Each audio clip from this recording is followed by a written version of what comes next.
Good evening, everyone, and welcome to the Center for International Governance Innovation, or CIGI as we like to call it. My name is Rohinton Medor, and I'm the president of CIGI. And welcome to this evening's signature lecture, which is a special event as we kick off CIGI's annual conference, CIGI 12.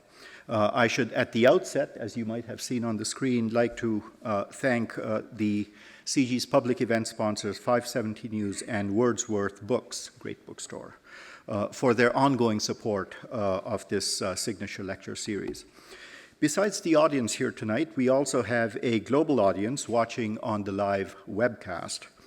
Following tonight's address, we welcome questions from the audience, either at the microphones here in the auditorium, and if you're watching online, you can ask questions through the live chat function on your screen, and we'll transmit these questions to our guests on stage. I don't know what that means, but if you're watching online, presumably you do, and that's always a good thing. Now, speaking of the auditorium, I'm also quite pleased to acknowledge and welcome Shirley Bloomberg and her team from KPMB Architects. They're the ones that designed this award-winning facility and this building, and I'm told she's here for the first time in a public occasion. She's kind of seen it when it was rafts and all of that. So welcome, Shirley, wherever you might be.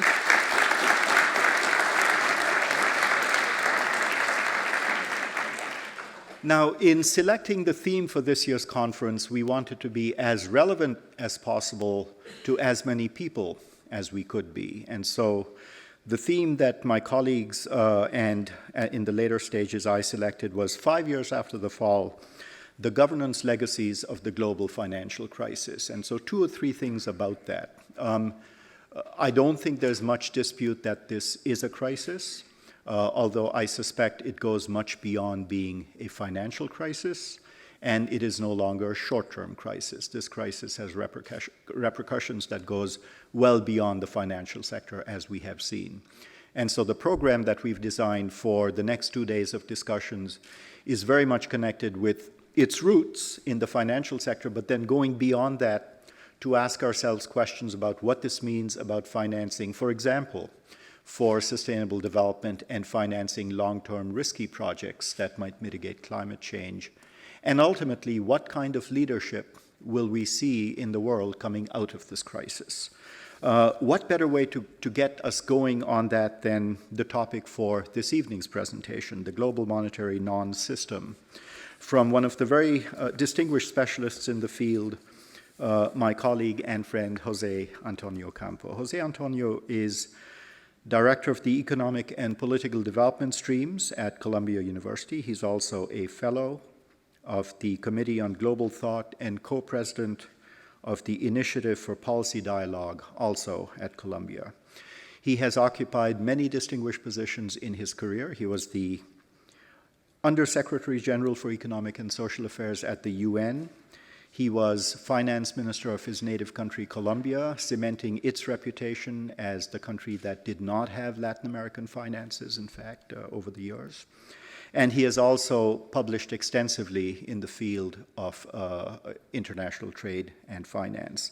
He received his BA in Economics and Sociology from the University of Notre Dame and his PhD in economics from Yale University. He's received a number of distinguished awards, and we're thrilled that you could join us once again this year, José Antonio, so welcome.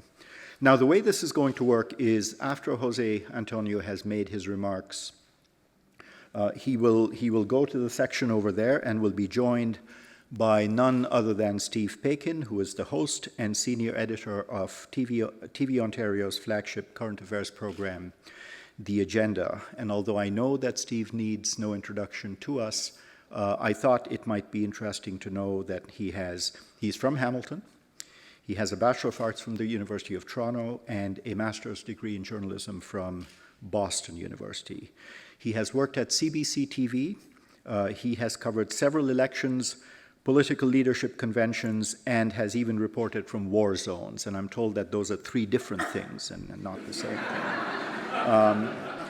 Lebanon and Israel in 1985, and Eastern Bosnia and Herzegovina in 1993. Steve is an award-winning filmmaker and also an acclaimed author, and we're very pleased to have Steve join us and help us continue the discussion today. So for now, let me turn the podium over to you, José Antonio. Welcome.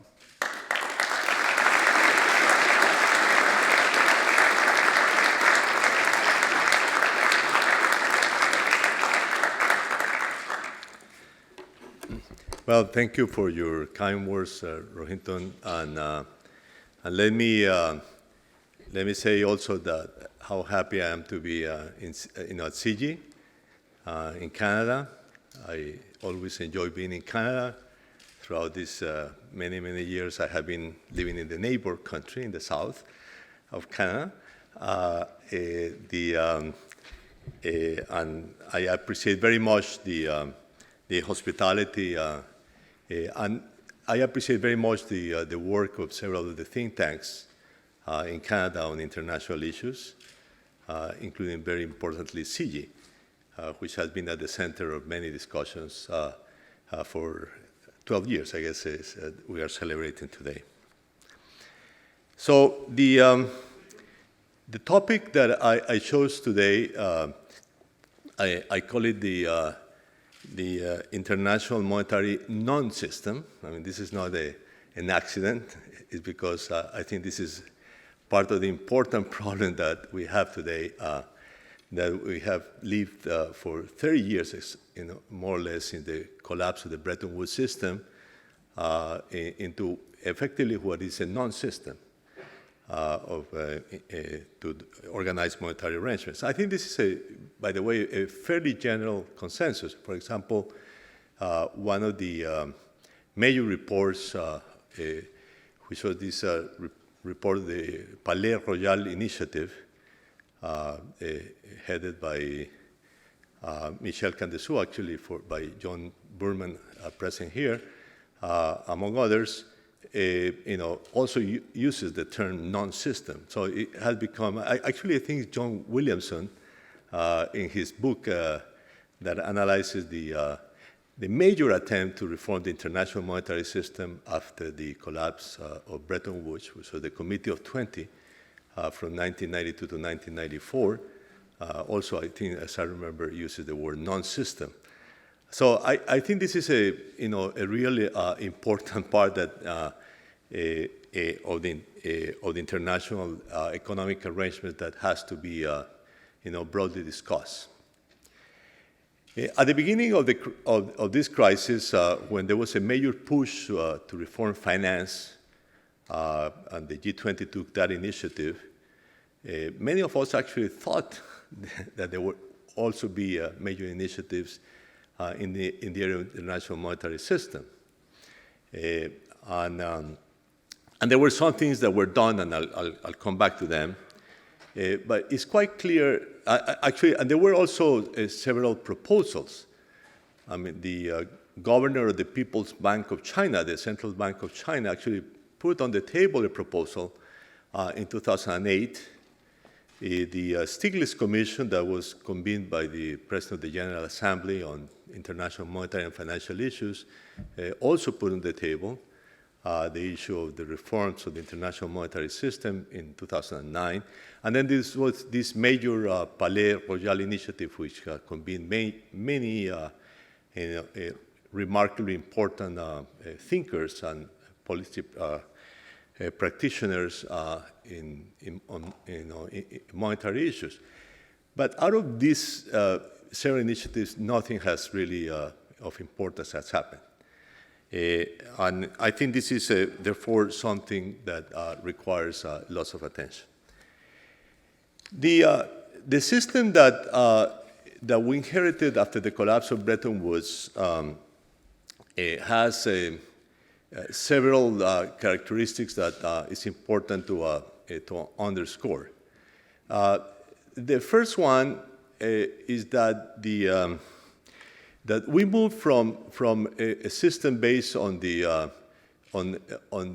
jointly, let's say, on dollars and gold. In fact, more dollars that were convertible for gold, in the case of central banks, not for the public, let's say. That was the arrangement that had been agreed in Bretton Woods in 1944. Now, that system was dismantled unilaterally, say, by the United States in 1971. And there was the expectation that something could be done to replace it by this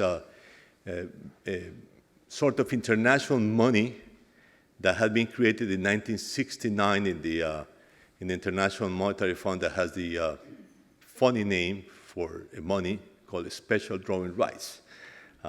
It's not quite a good name for a currency, right, or money. Maybe one day it has to be replaced by something that is more appealing for like maybe terra, something that will have some meaning, like for the common people. Anyway, we had been in a discussion, a long discussion through the 1960s, had led to the creation of this currency. There was a proposal which actually came first from Britain to rebuild the international monetary system around this global currency.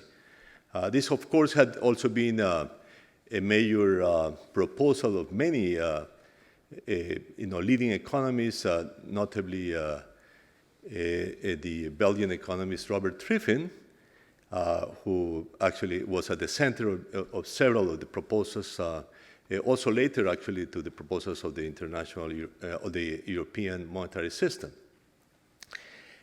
of creating an international monetary system based on an international currency. And of course, there are many old ideas, several of them going back to John Maynard Keynes, that he proposed actually some of them in the years that led to the Bretton Woods negotiations of 1944.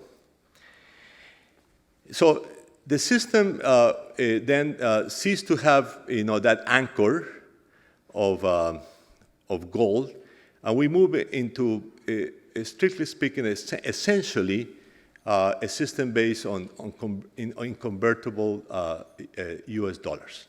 So fiduciary dollars became the standard.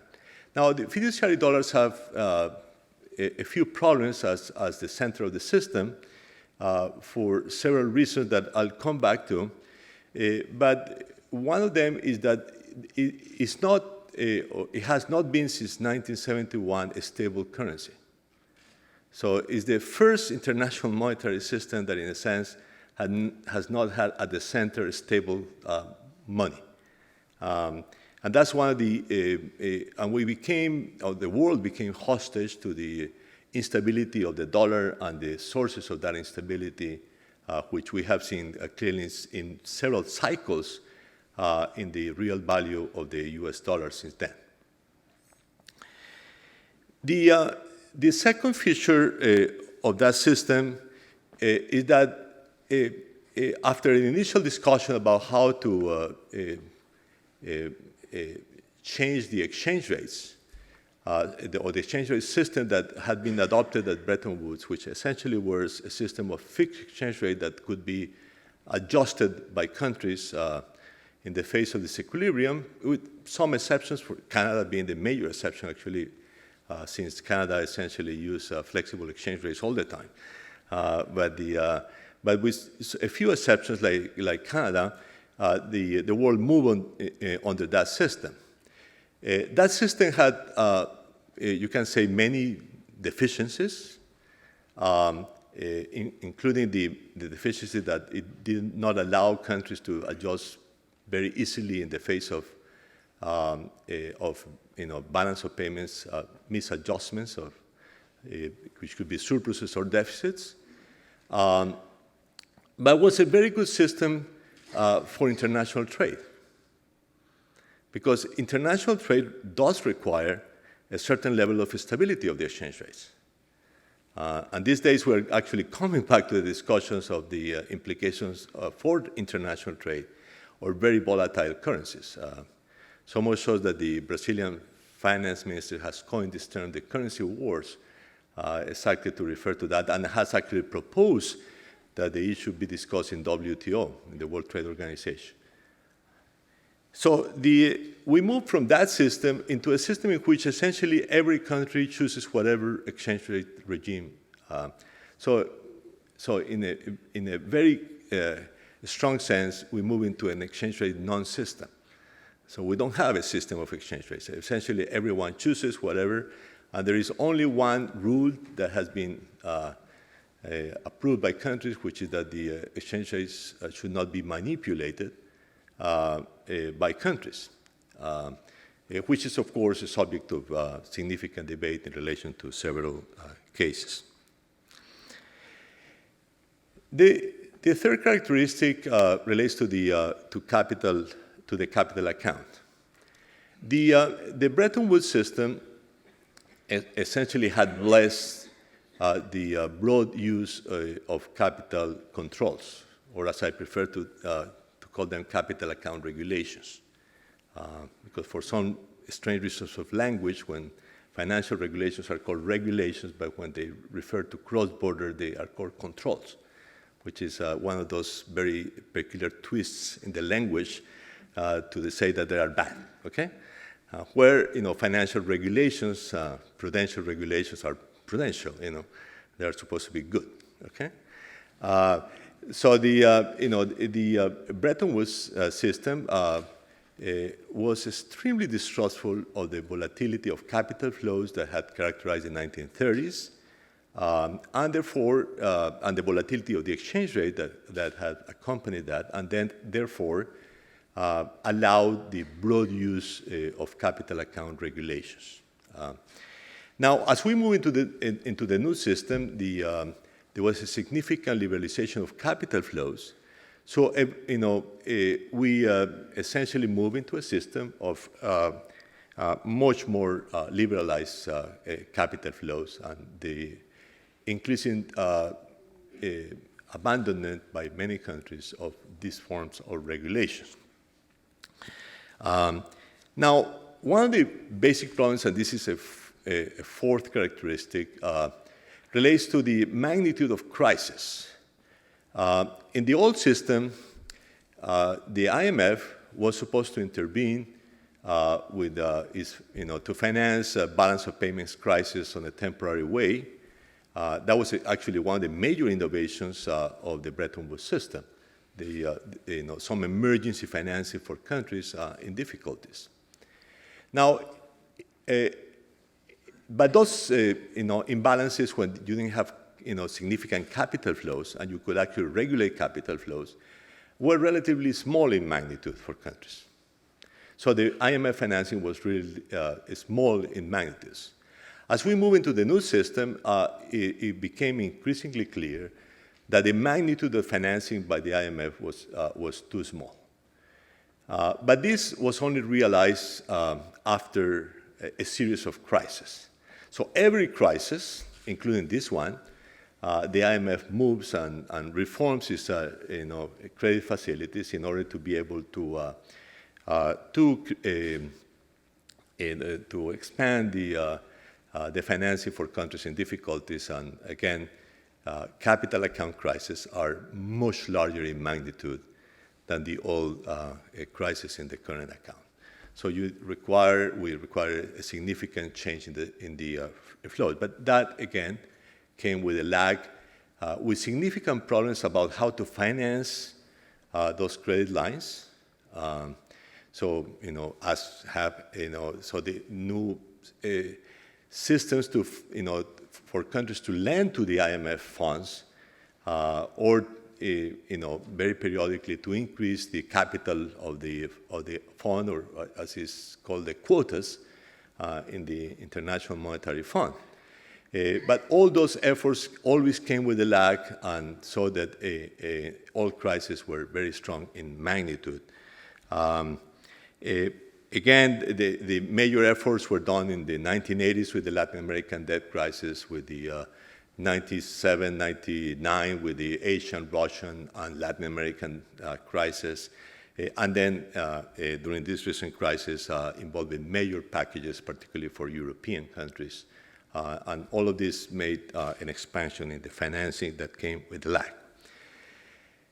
And it was accompanied then with these bilateral credit lines and quotas. I always thought that the system of bilateral financing of the IMF, and this is a view also of some other people, is a system that doesn't have or doesn't respect the multilateral character of the institution. So it makes the institution negotiate country by country, and we have, in a sense, outrageous cases.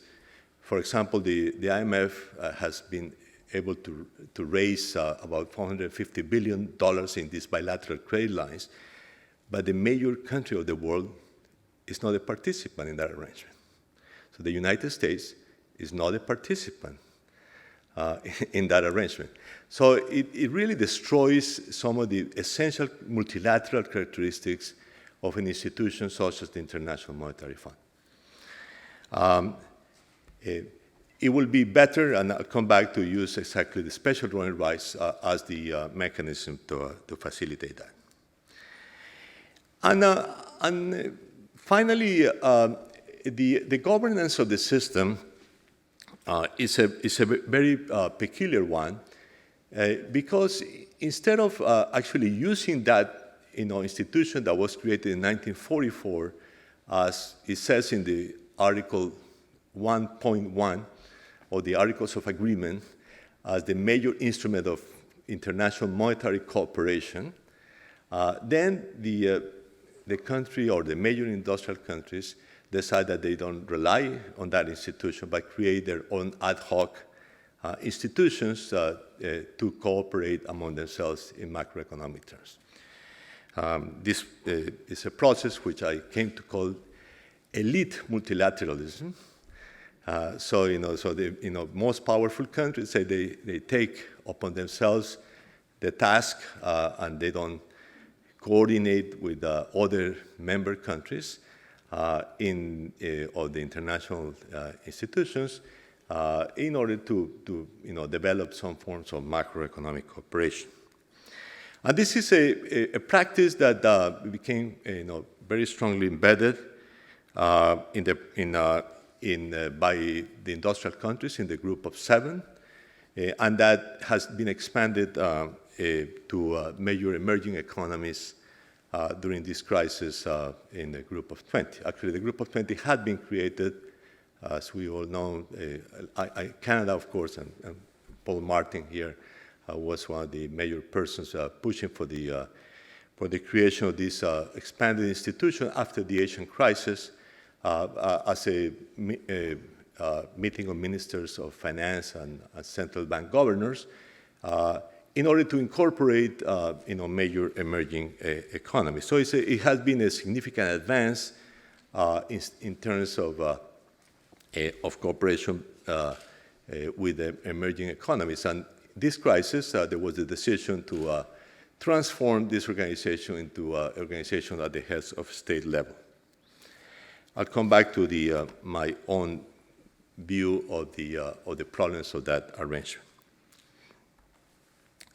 Now, if we're going to reform this non-system, what are the essential issues that we have to solve? The first, and perhaps the most important, is to think about what is the core of the system, which is what is called the global reserve system. So what is the currency or currencies at the center of the system? And and there are major problems that have to be solved, and the solutions help to solve some of them partially, some of them not quite. But there are at least 4 major problems that the system faces. The first one is the asymmetry that characterizes the adjustment during crisis between the deficit and surplus countries, which was the major obsession of Keynes in the proposals leading to the creation of the International Monetary Fund. And the best example in the world today is what is happening in the Eurozone. So the deficit countries have been undergoing massive adjustments, This is the story of Greece, of Spain, of Portugal, of Ireland. But the surplus countries, say Germany or the Netherlands, are not faced with any pressure to adjust and continue to enjoy surpluses. Actually, in the case of Germany, the largest individual current account surplus in the world today. So that asymmetry is a major problem because it creates it leads to a reduction in aggregate demand that is one of the factors behind the recession.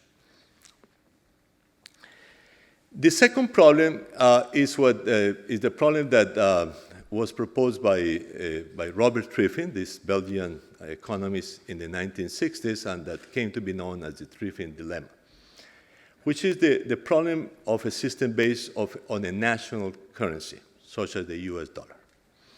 So in this modern form, you can say that, although he was, of course, talking still of this old Bretton Woods system when he formulated his idea, is that the only way to create, for the world to be provided liquidity is by the US running deficits. Because it's the only way that the liquidity is provided by the United States, that's the only way. But that at the same time increases the external debt of the United States, which in fact has been increasing under the current system in such a way that it may lead to the loss in the confidence in the US dollar. Now, that has not happened, and there was a lot of discussion prior to the crisis of this becoming a major problem. And in fact, the world continues to use US dollars, but this is a potential problem in the system. And the particular manifestation that I think it has is that we are victims, the whole world is victims, of the cycles in the value of the US dollar. So the US dollar, the United States goes through periods of increasing external deficits. That leads eventually to a depreciation of the dollar, and all those are major international events. So in a sense, we have not the major crisis of the US dollar, but we have cycles in the value of the US dollar that are global cycles. And some of them are actually subject to a significant discussion internationally. The third problem is the problem that have been faced by the major emerging economies, and I think became particularly evident, or most evident during the Asian crisis. So when emerging economies face a sudden stop in the financing, they had to rely on a large scale on the use of IMF financing, and they found out that that financing was, first of all, insufficient, but also highly conditional. It came with lots of conditions on its use, including, you can say, intrusion into many issues of economic policy that you don't want, say, an external international organization or any other government to interfere. And for that reason, there was a massive move by emerging economies, and particularly by the Asian economy, but this is a broad-based trend in the emerging world, that the best way to face or to prevent crisis was to accumulate massive amounts of foreign exchange reserves. Now, that turned out to be actually, in a sense, a good choice, because this time the emerging economies were much better prepared to face the crisis, but they have a cost. And since at the end, foreign exchange reserves are essentially invested, 60 to 70% in U.S. treasuries, because the U.S. dollar is the center of the system, that is essentially a transfer of resources from developing countries to the major industrial countries. But at the same time, the fact that all emerging economies and developing countries are at the same time trying to accumulate reserves becomes a source of problem of the system. So it's a problem that is very well known in macroeconomics. When one does certain thing, it may not have major implications, but when everyone goes in that direction, it actually generates a global implication. This is the problem typically of consumption. I mean, when one consumer reduces consumption and increases savings, it's okay. When all do that, you have a recession. So this is part of the problem that is created by the accumulation of foreign exchange reserves. The fact that all at the same time accumulating reserves has become a major source of global imbalances in the world. And finally, and very importantly, because this is actually, again, the major problem in terms of imbalances, we have the problem of the surpluses of the oil exporting countries, which again, in recent years have again become the major source of imbalances in the world economy. China is reducing its imbalances. The U.S. actually reduces deficits too. Japan has also reduced its surpluses, et cetera, et cetera. So there has been a major correction of imbalances, by the surplus of oil exporting countries have reached record levels. And the world has not quite figured out a way to recycle, let's say, those petrodollars. Now, a system that solves all those problems is a complex one. I'm not going to try to present all the solutions to the problem, but let me focus on what I think are the essential alternatives that are on the table. The first alternative is to move into an international monetary system, which instead of having the US dollar at the center has a multiplicity of major currencies. One of the problems is that that may not happen. I mean, there was a large expectation that the euro will become such an alternative currency. It has not happened. The euro has a share in world reserves and in world payments, which is important, but it's still largely secondary to the US dollar. And as we know very well, the Chinese are trying to put their own currency, the renminbi, in the game. They have tried in many ways, but there is no possibility, in my view, that the renminbi will be such a currency competing with the dollar for many, many reasons, including the fact that the essence of having a currency at the center of the system is to have a very liquid market for the securities in that currency open to everyone. And those are characteristics that the Chinese will not have for a long time, and actually may not be a good idea for them to move into that direction. So we may not have that system, but that system is a possibility under the current arrangements. Now, the problems for that system, I mean, one advantage of that system is that, given the flexibility of the exchange rate, it will not be as unstable as other systems that rely on more than one currency, including actually the Bretton Woods system, which in a sense relied on dollars and gold, and broke down because of that. In the 19th century, we had the bimetallic system, gold and silver, that also broke down around 1870. So the bimetallic, the bicurrency systems have the characteristic that when they have a rigid exchange rate, let's say they break down at some point. So that's it. The current system will not have that problem. But there is a sense, however, by many analysts, including me, that that system could actually have significant instabilities associated to the possibility of moving reserves from one currency to the other. The fact that authorities will be involved in that shift may create major movements in markets that will be extremely destabilizing for the world.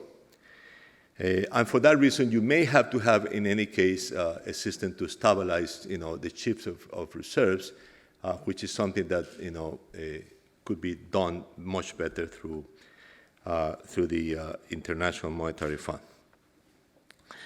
So the second alternative is actually to go back to the proposals of the early 1970s and discuss seriously the possibility of a system based on this international currency called the special drawing rights. And to put the special drawing rights at the center of the system, and you can think of actually using this instrument when it was approved by 1969, the Articles of Agreement that incorporated, that global currency said that, it was expected that this would become the major reserve currency of the world. It has not happened. So during this crisis, there was a major move, which was the approval of the largest issuance of special drawing rights in history, approved by the G20 and then by the IMF board back in 2009, $250 billion. But one of the problems of the special drawing rights are that the way they are designed, they are relatively useless. They are useless as a currency, and they are particularly useless for the main purpose for which central banks create money, which is to lend. I mean, central banks essentially create money by lending, by creating, different, credit lines for banks, or by lending to government, that is, purchasing government bonds, right? So the modern central banks essentially create money by lending. Now, the special drawing rights peculiarly cannot be used to create lending by the IMF. So any reform of the system that would like to put the special drawing rights at the center of the system has to start by allowing IMF lending to be essentially funded by the issuance of a special drawing rights. So those of us who propose that this is the way to go and to put the special drawing rights at the center of the system essentially are proposing that the IMF operates more like a modern central bank and use the creation of international money as the major instrument to manage a crisis.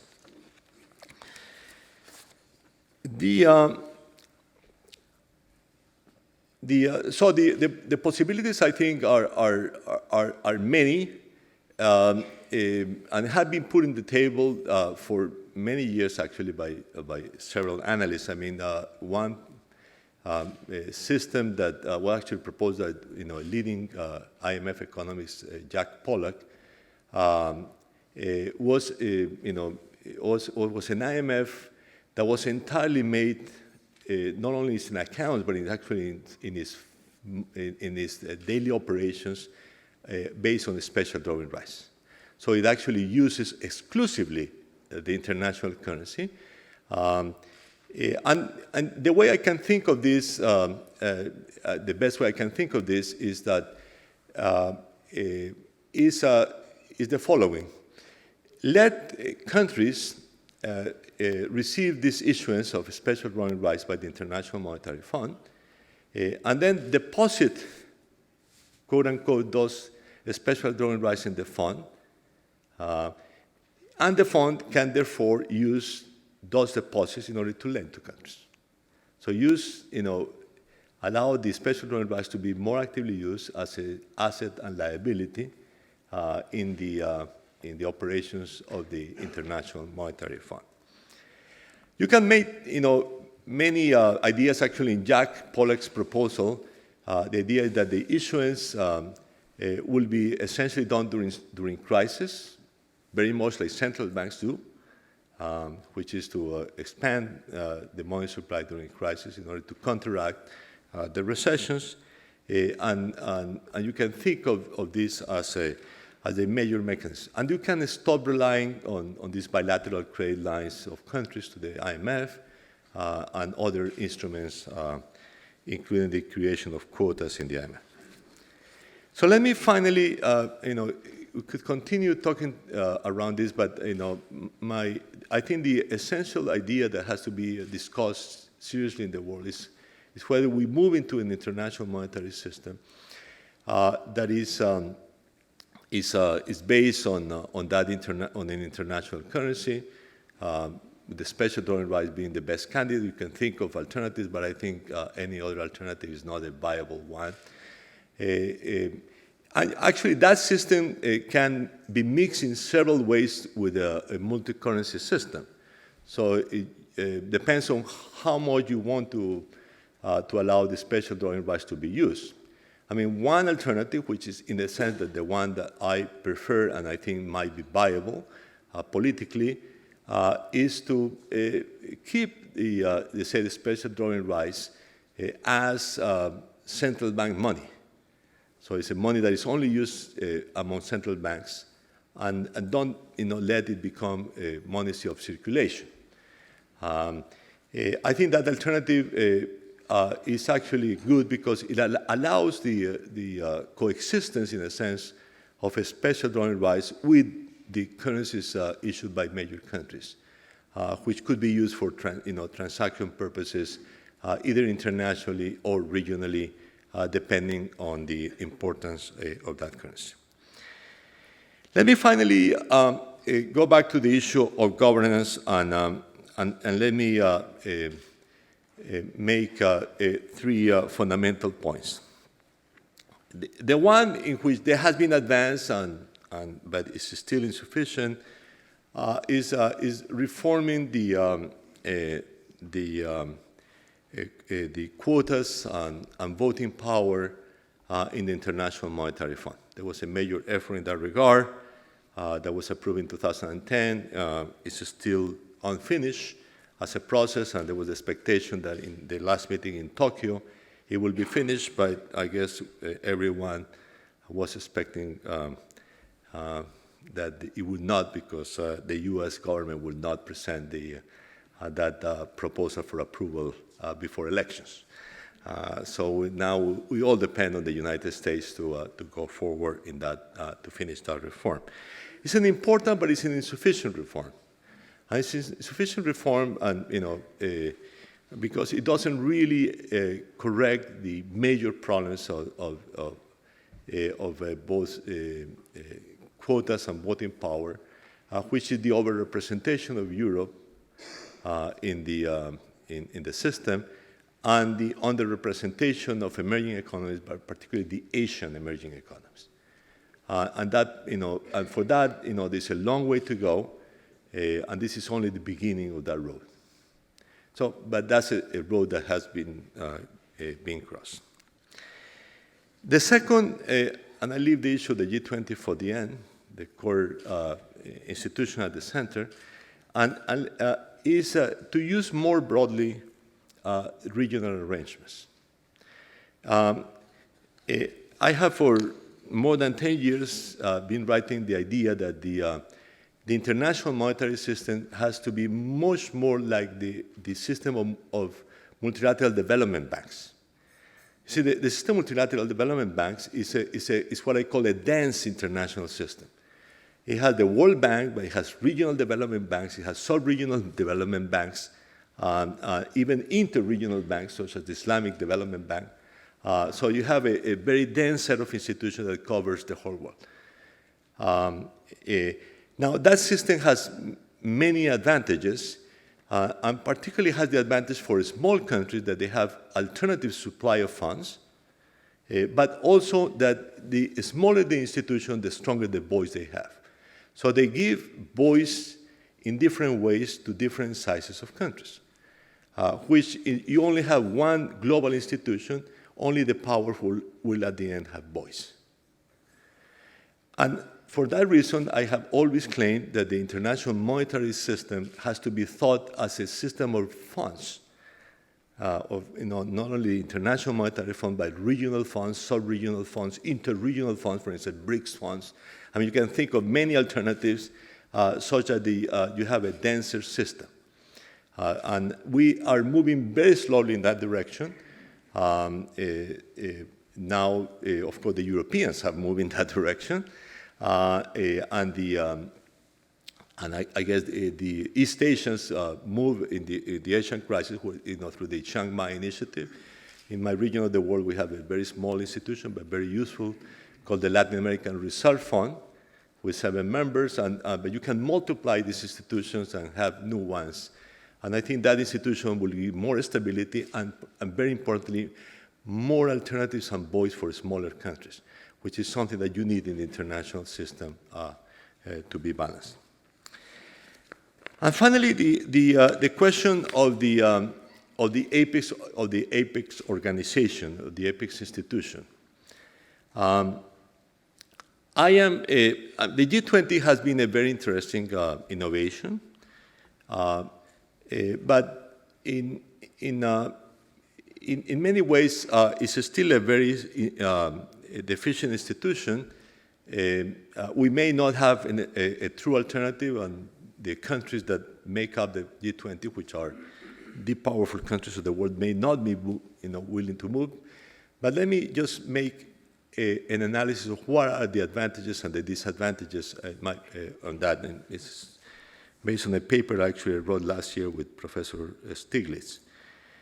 So you can say, what are the basic advantages of the G20? I think it has been leadership and ownership, okay, of the process by major countries. Many people talk of effectiveness, but I would say that's a mixed story. The G20 has been effective in financial reform. It has not quite been effective in macroeconomics.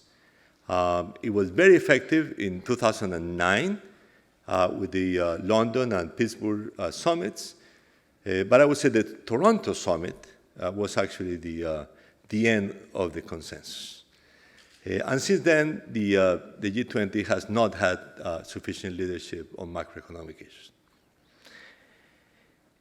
Now, in other aspects, the G20 is a highly deficient institution. First of all, in terms of legitimacy, because it's an ad hoc institution of self-appointed members, which has, is not at least an institution that I can accept as legitimate. I guess so long, in particular, as my country is not a member, and there are 172 countries that in that situation, so that there are many more countries outside than inside, and that, of course, creates significant problems of legitimacy. It's not a question of, the impossibility of, and I'll come back to this, of thinking of a different arrangement. But another deficiency is the contribution to the coherence of the system. And that's one major problem of the international economics and the system of international organizations, that you have to try to create more coherence among the organizations. There's a lot of work being done in that regard. Well, an ad hoc body does not quite contribute, in my view, to that purpose. And finally, and very importantly, in the international system, the secretariats of organizations play a crucial role. They play fundamentally 2 functions. First of all, they give continuity to the organization. They give history to the organization. They allow one process to be followed up continuously by a bureaucracy, let's say, that is in charge exactly of that precise role. But very importantly also, it gives balance to the organization, because the secretariat has to take into account the views of the less powerful members of the organization. So That's a characteristic that is totally absent in the G20, essentially because it doesn't have a secretariat. It has a rotating secretariat, which is not, can never replace the functions of a proper secretariat at the international level. Anyway, what are the alternatives? I said this is not an easy solution. In the Stiglitz Commission, there was a proposal, which is not an easy one. But let me finish with that proposal because I think it's an alternative that should be at least broadly discussed, which is, in a sense, a sort of institutionalized G20. It will have two characteristics. First of all, it will be organized around the United Nations system, not the international nations, United Nations system, not the United Nations organization. This is a very important difference because the IMF and the World Bank are formally part of the UN system, but they are not dependent on the UN organization of New York, let's say. Now, so you can think of a, let's say, as it came to be called in the report, the Global Economic Coordination Council, that is responsible to the UN system and in which 5 organizations, according to the proposals, participate actively, which are the UN organization, the IMF, the World Bank, the WTO, and the International Labour Organization, as the 5 organizations that support the Council. And the second, and the more problematic, in a sense, from the point of view of the United Nations system, is that it has to be based on constituencies. The constituency system was one of the interesting innovations of the Bretton Woods institutions because, in a sense, it allows the powerful countries always to have a seat on the table, but at the same time, it allows the less powerful countries to be represented by someone on the table. I think it is quite clear that the traditional UN system of one country, one vote cannot be the basis of an organization such as this, because you don't have the guarantee of powerful countries being on the table, and that means that the powerful countries will not respect the mandates of that organization. So you have to create an organization that is based on the constituency system.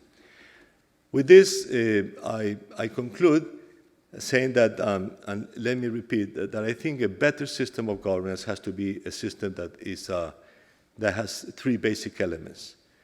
First of all, the deeper reform of the Bretton Woods institutions. Second, a network of regional organizations or global and regional organizations. And finally, a rethinking of the role of the APEX organization, which I say the best proposal on the table is the proposal of the Stiglitz Commission. Thank you very much.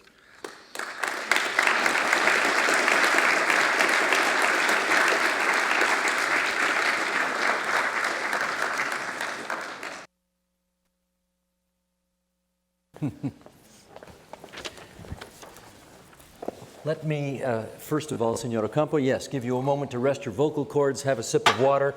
I'll take care of a little business here first. Thank you for having me here this evening. This is actually my 4th trip to Kitchener-Waterloo in the last couple of weeks. We've done a couple of programs for TVO here a couple of weeks ago, and tonight at another event that brought me to this area, and I'm starting to feel like part of the furniture here, which is really nice.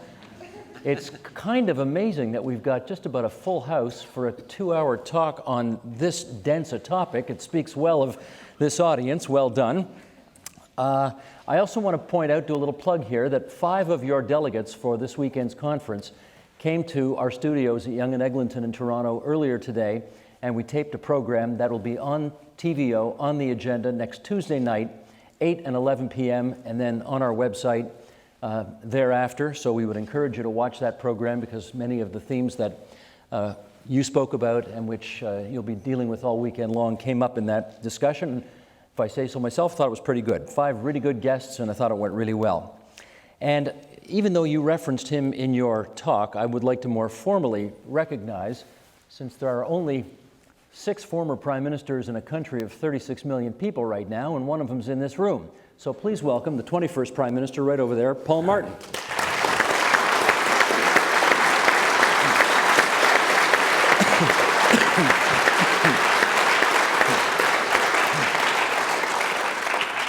And frankly, I don't know why I'm being so nice to you, because when I turned around and saw you there, you looked at me and said, "So how's Zachary's dad doing tonight?" Zach is my 21-year-old son who I think 90% of the time worries about the future of the Liberal Party of Canada, and 10% of the time goes to university. And I didn't think I'd be such yesterday's news already with a former Prime Minister of Canada, but apparently I'm just Zach's dad now, apparently, but okay, I can live with that. That's all right.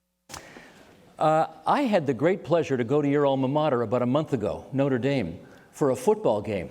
Did you ever play football for them? Well, I play our football. Oh, different I think football. I don't know why the football is the one that is played with it. Yes, I know. Not with the hands. No, that's a good point. That's a good point.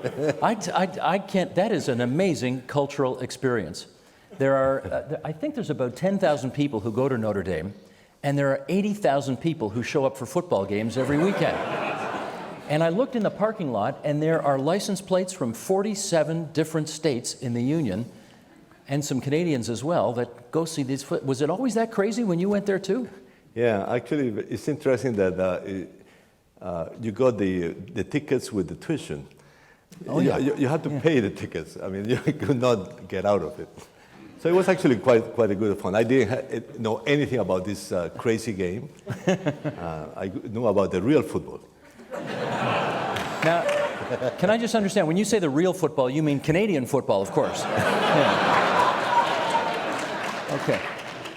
I always like to know a little bit more about the audience that attends these things. So let's just, for fun, we're just a few days away from the American election, and I'd love to know, just among us kids here, hands up if you had a vote, you would have voted for Mitt Romney. Hands up, everybody. Who would have voted for Mitt Romney in this room? Okay, hands down. Who would have voted for Barack Obama? Hands up. Oh, Kitchener-Waterloo, you are a big blue state, aren't you? Yes, you are. Okay. All right. Mr. Martin, I didn't see your hand go. Which way? He puts both hands up. See, he puts both hands up because he would have voted for Obama, but he's probably a friend of Romney's. That's what I'm guessing here. That's what I'm guessing. Were you content with the outcome of the election? Oh, very happy. How come? Well, I mean, part of my problem is I think the Republican program is just, first of all, economically inconsistent. I don't think, they announced what really they wanted to do with the economy. I mean, for example, with the fiscal imbalance, they say you cannot reduce the tax rates, increase defense spending, and eliminate the deficit, which is 7% of GDP. I mean, it's just impossible. I mean, I guess I haven't gone through the job. I was finance minister. That's impossible. I don't know how that can be done. So I actually said in a debate actually a couple of weeks ago in my country, in Colombia, with the University of Miami, asked me about that. They said, well, I think the Republicans had messed it up in fiscal terms twice by reducing taxes. They did that during the Reagan administration, and they did that with the George W. Bush administration. So, I mean, the most fiscally responsible in the United States have been the Republicans. And I think this was, again, in my view, a proposal of fiscal responsibility. So that's one problem. And the other problem is the issue of equity. I mean, you cannot, be in a country where inequality has been increasing for, 30 to 40 years already, and don't propose to use the only system that we know that has some effects on equity, which is the fiscal system, both taxes and spending. So I could never agree with that program. Okay, tell me this though. The president has been reelected with barely 50% of the vote. Yes, a good strong majority in the Electoral College, but barely 50% of the vote. He's got a Senate that will be pretty hamstrung and gridlocked for the next period of time, and the House is still Republican. And we're going to hear this expression, fiscal cliff, nonstop for the next 7 weeks. Can anything get done? Well, I think there are many sensible proposals that can be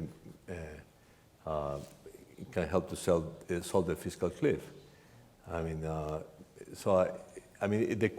real question there is whether the Republican Party is willing to accept what is done in every other country in the world where there is fiscal adjustment, which is increase taxes. Well, we know the answer to that. The answer is no.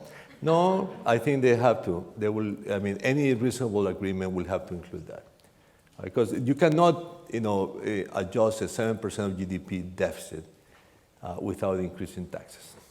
Except the Congressional Budget Office also says that if you raise taxes too much, you'll send the country back spiraling into a recession. Well, this is the problem with this. So there can be many ways of rethinking the Bush tax reform, which was a regressive tax reform. I actually think the Obama proposal to extend the benefits for households under up to $250,000 is a very reasonable one. You could probably agree on a larger minimum, let's say, but just to extend the benefits for the rich, really under the current condition doesn't make sense. Period. And you are optimistic that before the end of the year, before this sword of Damocles hanging over their head comes down, they'll come up with an agreement? No, I'm not necessarily optimistic. So there's a plan there, but you're not sure they're going to pick it up? No, I think the signals that have been given this past week were, not bad. Which was the signal you found most encouraging? No, but the Republican head of the House, John Boehner. John Boehner, proposing that that there can be some tax increases. I think that was the first, or revenues. I think he didn't use the word taxes. They never say that. Yeah, we're prepared to talk about revenues. That's what they say. Okay, let's broaden out our discussion then from the United States to some of these institutions, these international financial institutions that you've been talking about. And let me get your sense, as a guy who watches this very carefully, the public has come to depend on all of those institutions that you mentioned to keep us out of the soup. But we're in the soup. So how much faith or confidence do you think the public has in all of that financial architecture? Well, I think it's a limited one, but it depends really on the. It really depends on the country. I mean, you talk about support. I think that really depends on countries. But one of the problems with the IMF, I didn't talk about that, is what has come to be called the stigma associated. Actually, that's why I always think that one of the major roles of multilateral development banks is to provide increasing financing during crisis, countercyclical financing, as we economists call it. Basically because about every developing country is willing to borrow from development banks. It's not the same with the IMF. But this is something that I think there is a possibility of change, actually. I mean, the IMF that we have today is quite different from the IMF that we had 5 or 6 years ago. How so? Just look at the fiscal discussion. I mean, in the World Economic Outlook, the major publication of the IMF came out in 2010 against this idea of, this conservative idea of the expansionary fiscal adjustments. I mean, this idea that, when you reduce deficits, fiscal deficit, you increase confidence, and that, generates a recovery. Mm-hmm. It came very, with lots of evidence that is simply false. That when you do fiscal adjustments, you have, a contraction in demand. The old, Keynesian idea.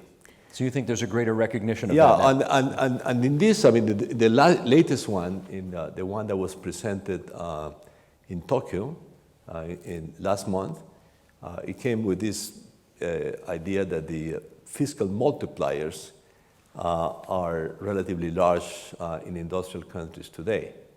Now, the fiscal multiplier is a very, I mean, for economists, I guess, it's a concept that is quite common, but it's not, it's not understood very widely. I mean, it's how much effect on GDP, on the world, on the economic activity of a country you get by a certain fiscal adjustment, okay? So you adjust, let's say, $1 in reduction in deficit, what is the impact on production in that country? And they came with the idea that, that multiplier was relatively large, which in practice means that if you try to adjust too fast, you're going to have recessions that are going to be worse. I mean, that's the IMF. So as I said, I think, one of the good things is that the IMF could be telling Europe that it's going too fast. Do you think they still need to do more to regain the public's confidence? Yeah, I mean, it's a long way to go, and unfortunately, the European crisis now is not helping in that regard. But in many other ways, you see countries that are willing to borrow from the fund that were probably unwilling to do that in the past. And you think of many other facilities that you could think. I mean, again, going back to the special drawing rights. I mean, one of the things that you could create is an automatic overdraft facility. So as many people have in commercial banks, you have an overdraft facility. You need money. You don't have to ask. No conditions. You're given a little money. Let's say. You could think of creating that facility with special drawing rights during crisis. And you can think of many. I mean, one of the big innovations that started to be used is this concept of contingency financing. There were many attempts before 2009, but it was the creation of what's called the flexible credit line and the use of other credit lines for that purpose, with as a contingency. So in other words, it's like money that you have that you can use, but you don't use it necessarily today, but you have it available. I think that innovation on a larger scale, for example, is a much better solution for countries that need reserves. But then you have to have, so with time, I think that sort of facilities could replace the need for so much reserves. Right. I think Paul Martin did that in every one of his budgets. Big contingency fund, if I recall. Yeah. Am I right about that? I am. Okay. You mentioned at the end of your speech that you thought the G20 was deficient. And I want to follow up on that a little bit because when Mr. Martin was finance minister, the deputy minister for foreign affairs, Gordon Smith, who was on our program earlier today, said that he would go to meetings and it would be just the G7 or G8 at that point, and you'd have literally 14 people in the room, right? Each head of state or head of government and one person, and that's it. And they all knew each other on a first-name basis, and they could get stuff done. And now we're into a different world where it's the G20, and instead of one person behind them, there's 5 or 10, and there's tons of people in the room, and they're walking in and out, and they're giving speeches, and it's not the same. Is that a major problem for the G20 today in terms of helping get this ship righted? Well, let me say that the size of the membership is not the problem. My view is that the problem is how that membership is selected or self-selected, because that's the way. You have to have a small size in order to be able to negotiate. But the participation of, this idea that you have to have, a smaller organization in order to be effective, I deeply find as an anti-democratic principle. When we go to question and answers, Gordon Smith, if you're out there, I want you at the microphone addressing this, okay? We got to get into this. No, I really think so.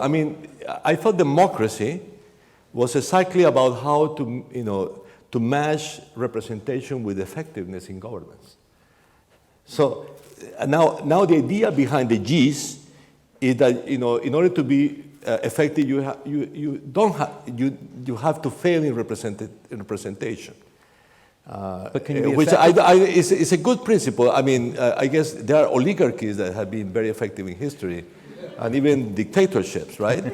But I just don't find it as a very democratic principle. I think the democratic principle is that all countries of the world should be able to participate in the design of the governing bodies of the world. But can you have 200 countries in a room doing that? No. No, You've got to find the sweet no, spot that's why you have to have a system by which they are represented. Mm-hmm. Like like all citizens elect parliaments, and parliaments elect commissions. I mean, there are many ways of organizing such a, at the end you have a body, a decision-making body that makes sense. But you don't necessarily do that by denying representation. You have to organize representation, not deny representation. Okay, but can it be effective if there's 100 people in the room or 150 people in the room? Well, I think democracies are, I mean, they have the problems, but, they're generally effective.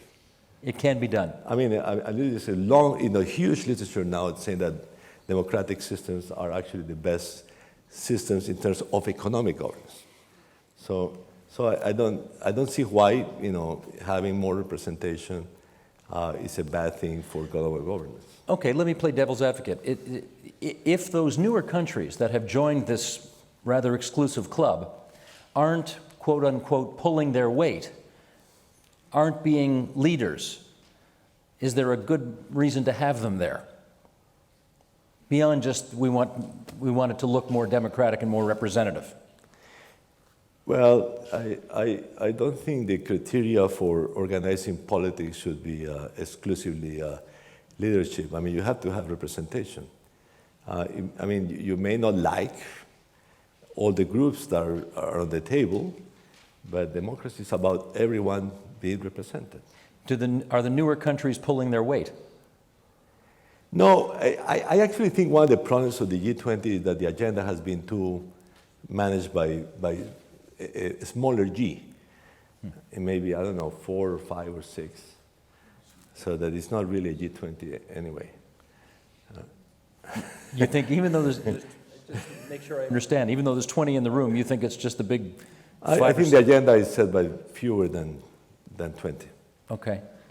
Well, if you could, let's give you the magic wand. If you could re-engineer it, what would you do?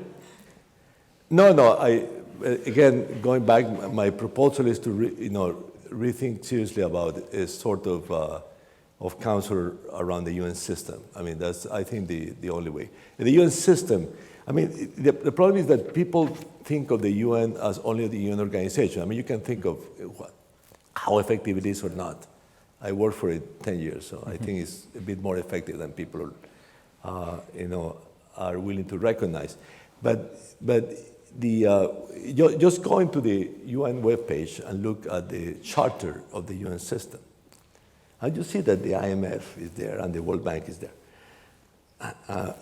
So that I think the way is to use the system as the way to organize the forms of cooperation, which is, by the way, much better than the proposal to create a sort of heads of state board of the IMF, which is a proposal of the Palais Royal initiative, which I find it doesn't go very far. Because you don't guess heads of state, when they get together, they don't talk macroeconomics. They will talk about many issues, and they actually may not want to talk about macroeconomics. So they want to talk about social policy, environmental issues. So that's why you really, the only way to organize a legitimate body has to be around the UN system. Understand. Okay? The system. One of our guests on our program that will be airing next Tuesday said that the whole world seems to be obsessed right now with the fiscal situation, the fiscal cliff. But she said we are not adequately seized with the environmental cliff that we're about to leap over, or the equity cliff that we're also about to leap over. And she thought all three, this was our representative from Germany, she thought all three were equally important, but we're only worried about one. Would you comment on that? Oh, I think she's totally correct. I mean, the problem is that we're falling already in those other cliffs. I mean, the deterioration in income distribution is a worldwide phenomena. Actually, when I lecture about that, which I do, I say it's a pandemia. How would it's you? A pandemia. It's so generalized. I mean, when you think of, 70% of the, 75% of the world, or the people of the world live in countries where income distribution has deteriorated over the past 30 years. It's a real, it's a really, I mean, we are falling already in the cliff. And the environment, I mean, look at the recent events. I mean, every day we learn about the damage of the climate that we have been doing. So I think we are already in that cliff. So I think, she's correct. And by the way, you think of, fiscal cliff, how about the employment cliff? Mm-hmm. I mean, that's probably, economically speaking and in terms of people, is probably, more important. Right. Let me ask this audience one more question here. You're all big Obama fans. We've already established that. How many of you stayed up till 1:37 a.m. Wednesday morning and watched his victory speech? Here's a hint. Oh, not bad.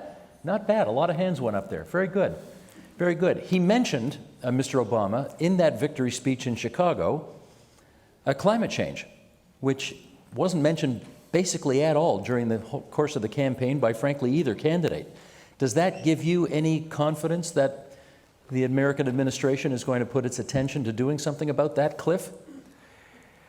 Well, let's say that the Obama administration, in this area has not been very active, but the issue of, at least it has put on the agenda. That was a really weak applause there, whatever that was. There we go. You're applauding the fact that not much has happened? Is that what you're saying? Applauding the fact that somebody's mentioning it. Got it. We're mentioning it. Good, okay. Yeah. I mean, but as you know, renewable energy and research on renewable energy has been one of the priorities of the recovery package in the United States. Mm-hmm. I mean, so you can give partial recognition, but I think it's clearly something that is very low still in the U.S. agenda. I actually think this recent disaster in the Eastern Coast, Sandy. Yeah, the Sandy, is something that I think at the end. By the way, I think it was very important for the elections, and I think it's the reason why President Obama mentioned it. I think I get the mayor of the city, the mayor of New York, where you live, endorsed Obama. Yeah. Strictly on that basis, that he recognized that Obama is conscious that is a major problem. Now, as you know, that is a problem in which the Republicans live in a world in which the rest of the world don't live, because they don't recognize it as a problem. I mean, it's, in the rest of the world, there is a broad-based recognition that climate change is a problem, but the right wing in the United States does not recognize it as a problem, which is an even more important problem. Okay. I want to, let me ask you about Canada. We in Canada seem to have, knock on wood, avoided much of the worst of the past 5 years. We didn't, and going back even further, we didn't have a big S&L crisis. We didn't have a big housing crisis. We didn't have a subprime crisis. We didn't have a big banking crisis. We didn't have a Fannie and Freddie crisis. Our ratings agents, we didn't have any. None of that happened here. And, at the risk of tooting our own horn too much, I don't know, do you think there are any lessons for the rest of the world from how Canada has done its business? Yeah, of course. I think not only Canada, I mean, not only Canada, actually, most of the emerging economies did not have a financial crisis. I mean, and not all European countries had a financial crisis. So I think it shows that the way you manage you regulate and supervise your financial system is critical for how the financial systems perform during crisis. I think that's a major lesson. I mean, saying that, I think part of the success of, I guess, of Canada or Australia, New Zealand, or all the commodity-dependent developed countries, is that they are in the same boat as the commodity-dependent developing countries. I mean, we have been successful, to some extent, because of high commodity prices. I think that's a very important characteristic of this recent crisis. I mean, this is the first time in which the the crisis did not lead to a strong and prolonged reduction in commodity prices. And that is, thanks to the recovery of China. But let me follow up on that, because we've been told for years that we're too boring in this country. We're not dynamic enough. Other places could make more money and did make more money before the great crash happened. Maybe this is a lesson that boring isn't so bad after all?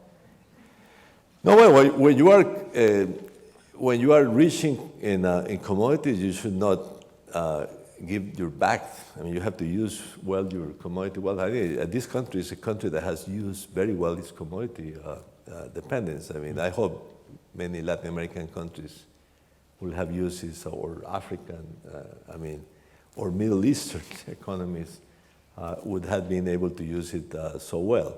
I think that's one basic advantage of Canada and other commodity-dependent developed countries. I mean, Norway, for example, is being widely mentioned as another example of that sort. So I think commodity you have to use well, but at the same time, you want to rely exclusively on commodities. In terms of long-term development, I think that is a wrong recipe for Canada, as it is a wrong recipe for developing countries. It's the same guy who clapped for the climate change thing. That is you. You from Greenpeace, or what's the story here? Yeah, that's okay. We're glad you're here. Yeah. Good. Gotcha. Let me invite, I'm going to ask you one more kind of smart aleck question, but before I do, where's the microphones again? We got mics on either side here, and if you folks want to get involved in this conversation, which I hope you will, we have microphones and you can start to line up. I'm going to ask one more question and then we'll come to you and get you involved here. This would be a good time to get involved. Here's my last question, and I did ask you ahead of time whether I could ask you anything, and you said, yeah, ask me anything. So here we go. You were nominated by Brazil to be the head of the World Bank. And one country in particular declined to support your nomination. Do you remember which country it was? Yes. Which country was it? My own. Your own home country, Colombia. What gives? Well, let me go to the history of this. The nomination of the two developing country candidates was not done by any country. It was done by the what's called the G11, the 11 directors that represent developing countries in the World Bank. So that was the origin of the process. My president decided that Colombia had another candidate for the International Labor Organization, and that he could not have, an additional candidate. So he said he came very funny expression that he did not oppose it, but he did not support it. So very anyway. Were you disappointed? Yeah, of course. How could I not have been? Anyway, I decided to continue. And my candidacy was actually presented by another country. It wasn't Brazil? No, it was formally presented by the Dominican Republic. Okay. Anyway. Did you find it deliciously ironic that your own country would not support you?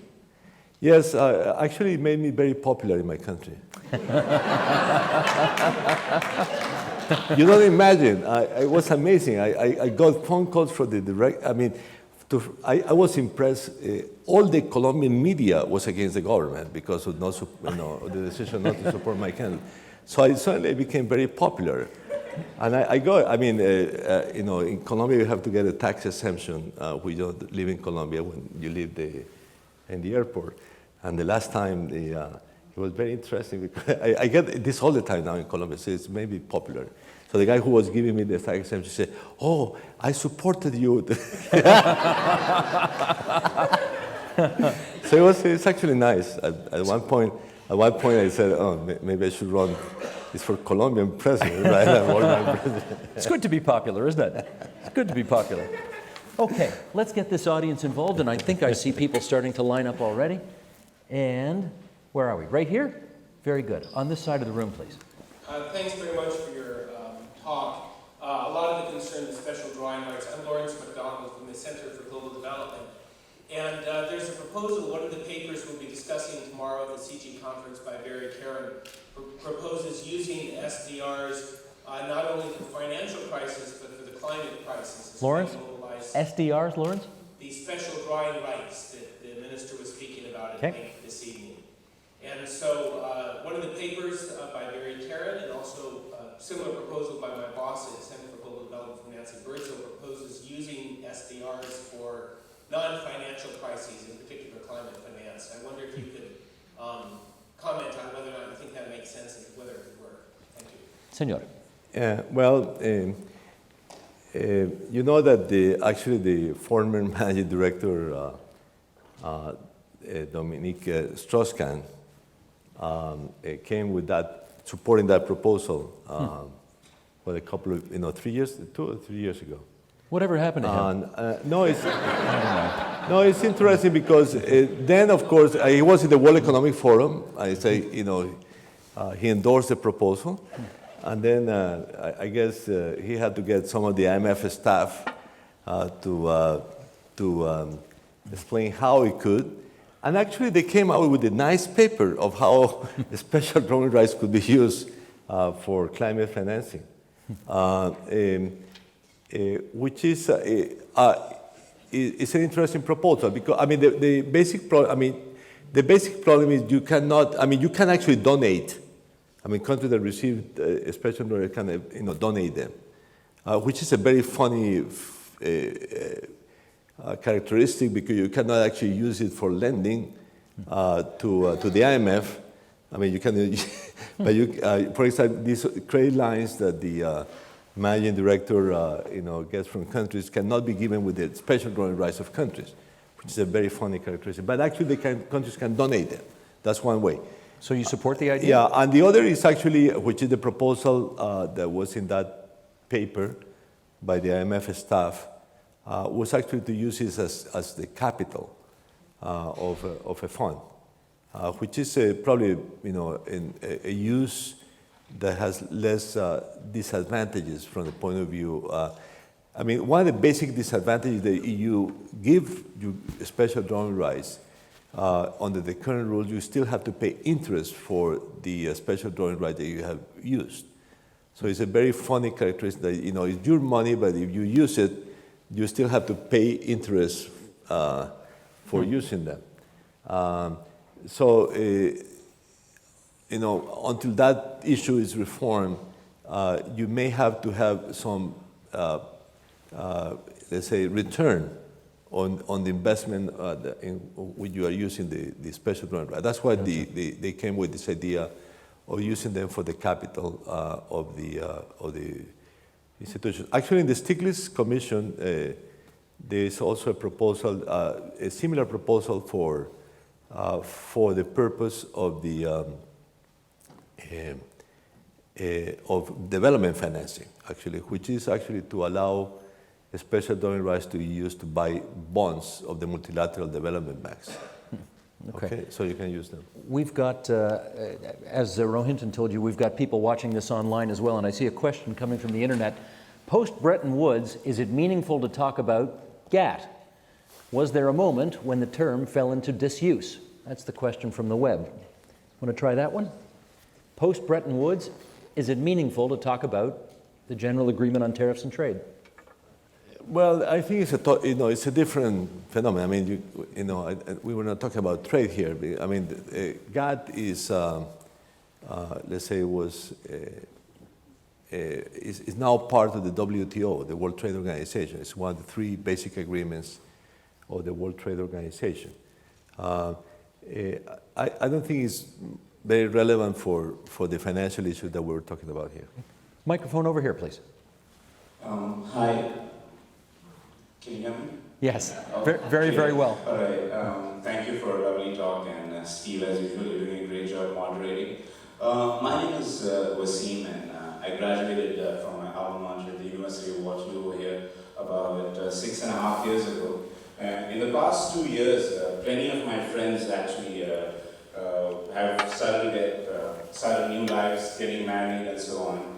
And it's been a lot of fun. But when I asked them about the cost of their wedding, most of my friends said, yeah, anywhere between $30,000 to $50,000. Now, I'm lucky in the sense that the love of my life was based in India. So last year I had an amazing, very lavish engagement, and after conversion, the price came up to anywhere between maybe $1,000 to $1,500, and we all had a blast. So I boasted to my friends, hey, my wedding's not going to cost more than $10,000 in India. It's going to be a lot of fun. This year I got married in India, and the cost came up to about $30,000, and I was really stunned. So I asked the food vendors at banquet halls, and they all said, you know what, in the last year, the price of onions, garlic, and ginger has tripled. And that's the main reason food has become really expensive in India. I also noticed that a lot of my cousins who are just working call center jobs, not that I'm deriding call center jobs, were driving fancy cars that I can never dream of driving over here. And I asked them how can they afford it, and they said, simple, easy monthly installments. So you talked about emerging economies having better financial habits, but I noticed some very scary and similar trends even in emerging economies like India, for example, debt, living on credit, and of course inflation, which made my wedding unbelievably expensive and shamed me over here. So I wanted to ask you, are we really, in terms of the economic crisis, are we only really seeing the tip of the iceberg with the European Union? Is it scarier if many of these emerging economies that we seem to be more confident in actually collapse into some of the same situations that we here in the West are facing? Thank you, Wasim. Yes. Well, emerging economies have collapsed many times. So it's not, I mean, they didn't this time, actually with one exception, which are the, let's say, several emerging economies of Central and Eastern Europe that did collapse. I mean, actually the worst initial collapse was of those economies. Some of which are members of the European Union, but not necessarily all of them. I mean, Hungary, Romania, and the three Baltic countries, I mean, those cases. But do you think we're seeing the tip of the iceberg here, as Wasim suggests? No, I mean, let's be clear. I mean, if Europe, I mean, the Eurozone were to collapse, that's an international crisis, I think much worse than the post-Lehman Brothers crisis. Because it's a collapse of, first of all, of a fourth of the world economy. I mean, it's a little bit less than that, say 20% of the world economy, but also of the second global reserve currency. I mean, it's not, I mean, we haven't quite, I mean, the British pound collapsed eventually, but it was a long-term process. I mean, it was not, a single collapse. And so that we haven't seen the collapse of a global reserve currency. I think it will be a major financial collapse for that reason. But I don't think there is, I mean, fortunately, I think that will not happen. Okay. Microphone over here, please. Yeah. Hello, gentlemen. Thank you for a very enlightening talk and discussion. My name is Skylar Brooks, and I'm a student here at the Ball City School of International Affairs.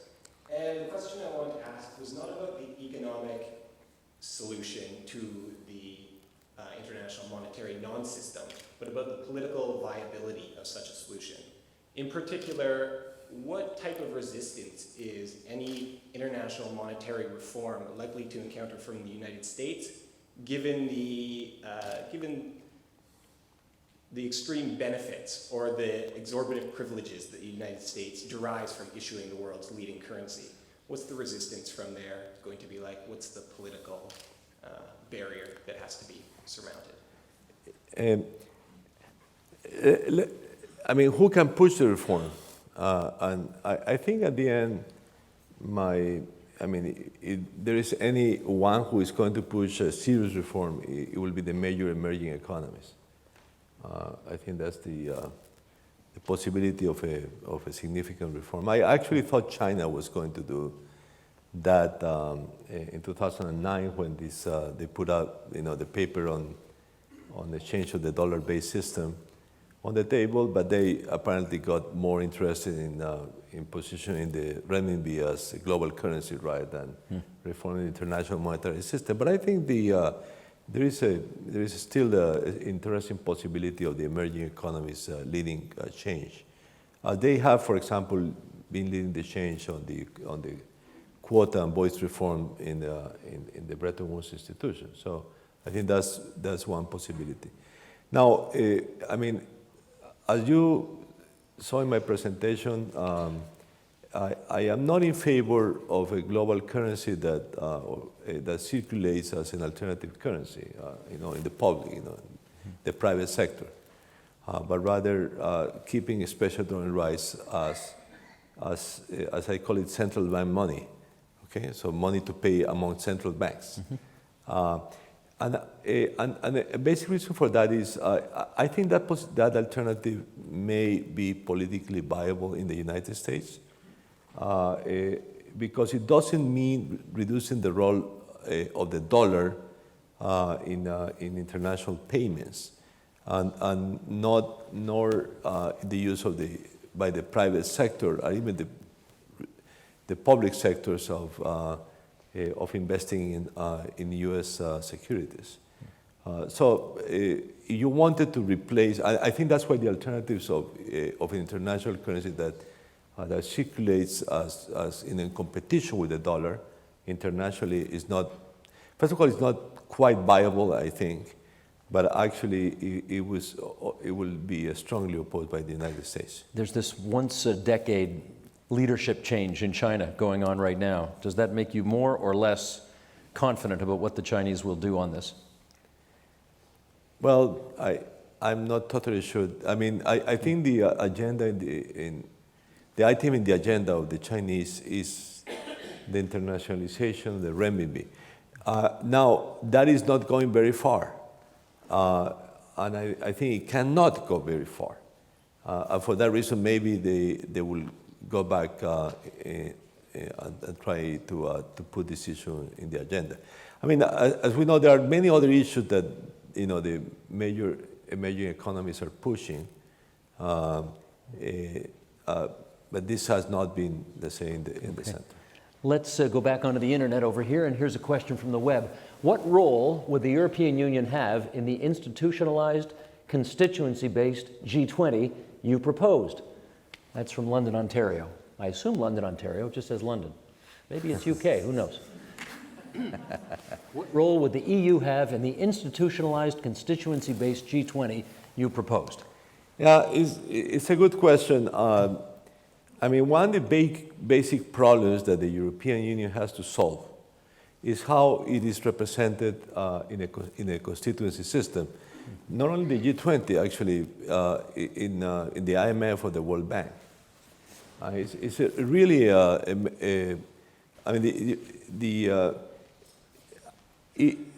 the number of executive directors, for example, in the World Bank or the IMF has to decline. There is an agreement that the European Union will have to reduce. But all the major European economies want still to be represented. That means that the smaller European economies are going to be out. So that's a system which I find inconsistent with the principles of European integration. So they will have to agree at one point that even some of the major economies will have to rotate. I think that's the only way, or even as some people have proposed, that the representation in these bodies are European representations, not individual country representations. Okay. Let's go over here. This microphone, please. Thanks again for your remarks and for sharing your expertise this evening. My name is Aladdin Dyken. I'm also a student here at the Balsley School.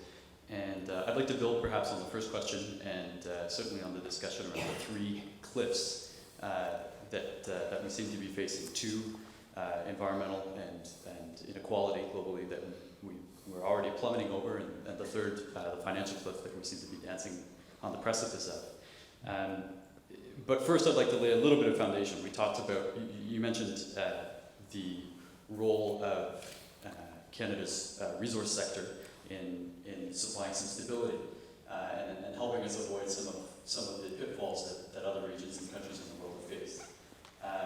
And at the same time, in terms of the relationship between environment and finance, we've got Bill McKibben and others now making very loud noises about the fact that if we're to avoid a 2-degree temperature rise, we've got to somehow come to terms with the fact that the global oil reserves are about the proven reserves that are on the balance sheets, that are reflected in the share prices of oil companies, are about 5 times the amount, represent about 5 times the amount of carbon that we can afford to burn.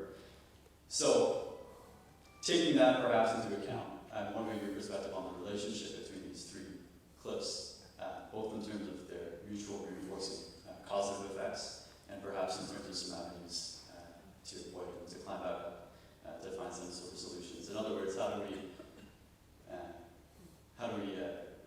do financial reform and do global environmental governance reform while maintaining equality globally? It's not really a fair question, but I'd love to hear your answer. Yeah. I mean, just a clarification, most of the oil reserves of the world are owned by countries, not by companies. I think this is very important. I mean, there are, some of the major multinationals own reserves, but most of the reserves are owned by either state oil companies of the oil-producing countries or by the states themselves. The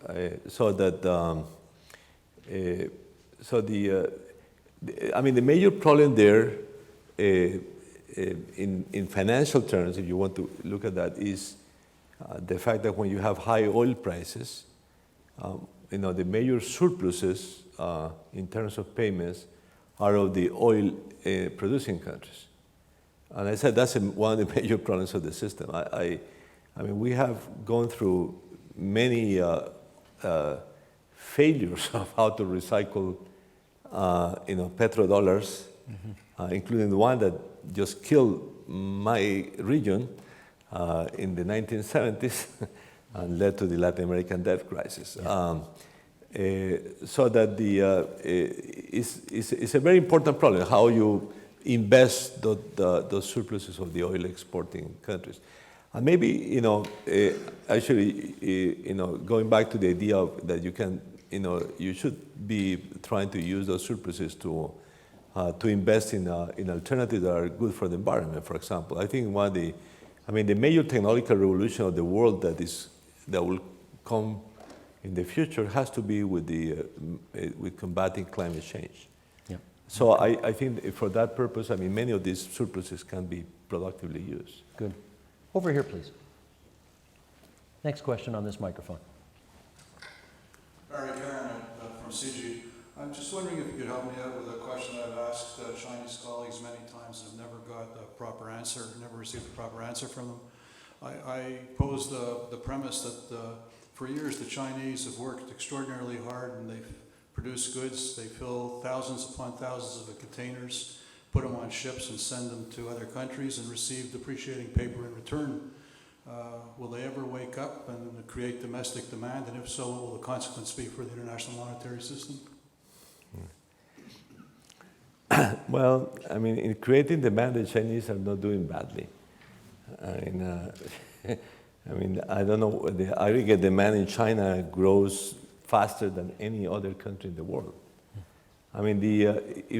If I may say, one of the basic problems is the balance between the sources of domestic demand.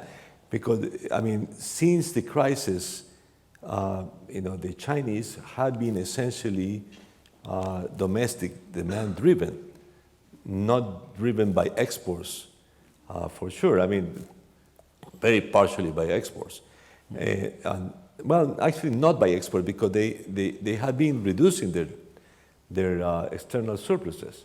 So that means that they are importing the growth of imports at the end is faster than the growth of exports of China. So I think it's domestic demand that is driven. But the problem in China is not whether they are domestic demand driven or not, because they are. But what is the composition between consumption and investment? I mean, I think that's the essential problem with China. And for instance, the recovery package of 2008, which was the most ambitious in any country in the world, relies excessively on investment. And as a result, the Chinese ended up with this 50% of GDP investment rate, which is the highest ever in history, right? I mean, when you see the successful East Asian economies, including Japan, I mean, the most they got was about 35% of GDP. And there is a lot of discussion in China about the efficiency of finding projects for a 50% of GDP annually. So I mean, the real issue is how you increase household consumption, mm-hmm. or some forms of public consumption, let's say education, health, other forms of government spending, or as it's called in national accounts, government consumption. Okay. Part of my job tonight is to keep you on time. So that's it for question and answer, and I know you want to join me in thanking Senor Ocampo for coming up here from New York City. Thank you very much. Thank you. Okay. Well done, sir. Well done. Thank you.